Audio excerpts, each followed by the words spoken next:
Gainax! What can I honestly say about them? They're one of the most prolific anime companies ever, creating some of the most bizarre shows such as Aim for the Top Gunbuster, Neon Genesis Evangelion, Fooly Cooly, Tengen Toppa Gurren Lagann. And I'm not going to focus on any of those shows yet. No, today I'm going to focus on an OVA they created in 1991 called Otaku no Video, which is actually a very interesting series. So for those of you who are interested in my review of it, let's take a look. Ken Kubo was just an average Japanese man living a rather happy life with his girlfriend, Yoshiko, and was a member of his college tennis team. So it all changed when he was reunited with his former high school friend, Tanaka, and is introduced to a circle of friends who are all otakus.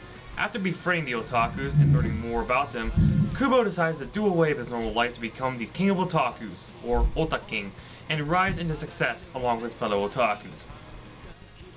Otaku no Video is essentially a mockumentary detailing on the lives of otakus. Now you may be wondering, what exactly is an otaku? Well, it's originally derived from the Japanese term for neighbor, but has since been used to describe someone who is a total nerd and is obsessed with a certain hobby, whether it be anime, films, plastic models, or hell, even military equipment. Otaku no Video shows us off in its own unique yet disturbing way. Seeing as how this anime is only 2 episodes long, both being roughly 40 minutes each, I wouldn't expect much character development or deep storytelling here, but it does give us the basics on who these characters are and what they do. The OVA moves in a pace that's pretty fast, and in a way becomes a problem as many scenes and moments do feel like they come out at random, sometimes being barely explained and just bizarre. But then again, it's an anime by Gainax. Do you really expect anything normal to come out of them? Now, many people say that the story of Otaku no Video is in a way a reflection of how Gainax came to be as a company and the struggles they put up with in order to be successful. And that's probably true. And the OVA also shows us how huge failures can sometimes lead to a huge success. Given that this is an anime revolving around otakus, lots of references to retro and old school anime are here. From Space Battleship Yamato, to Gundam, to Harlock, Macross, even Gainax's own Daikon animations, Wing of Honomis, and Gunbuster. It also references tokusatsu series such as Kamen Rider, Super Sentai, and Gavan, even some western work like Star Wars.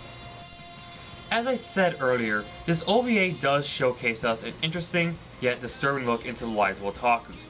Throughout the OVA, we see interview segments of individuals who have an otaku lifestyle, and through these interviews, we can get a very creepy glimpse into the lives of these individuals and how obsessive certain otakus can be. These segments are often controversial. It is believed that many of the people involved became Gainax employees or were in ways associated with the company, including one of the co-founders, Toshio Okada, as well as Hideaki Anno. One foreign otaku named Sean Hernandez, who was later reviewed to be Craig York, felt offended by what Gainax depicted in his interview. When you hear his voice and then read the subtitles, it definitely sounds like they're telling 2 different stories, and what Craig said was honest and sincere. So to sum up the story of Otaku no Video, it's pretty short, yet decent, and it definitely tells us the struggles of Gainax as a company, and serves as a metaphor for success and failure, not to mention having an interesting yet disturbing take on otakus. Compared to Gainax's other works, Otaku no Video is not explosive or too over the top in terms of visuals, for the most part, though I think it still looks good. The animation is pretty smooth and rather lifelike and still holds up really well.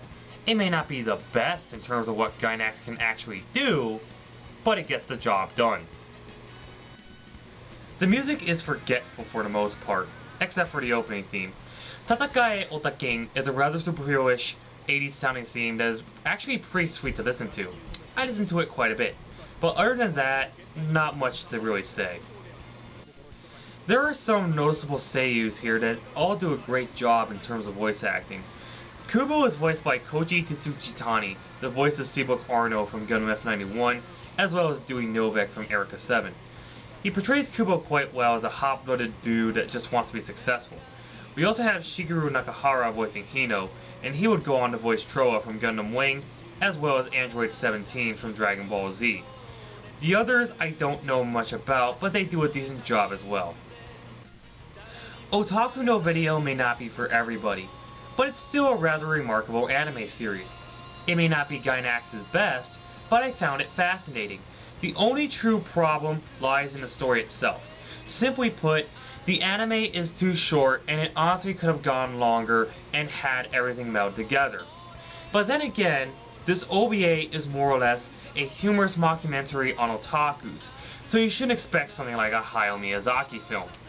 I say, if you are interested in shows that explore the mindset of anime fans or fans in general, look no further than Otaku no Video, as it shows that the otaku spirit is strong, no matter how creepy or odd it is.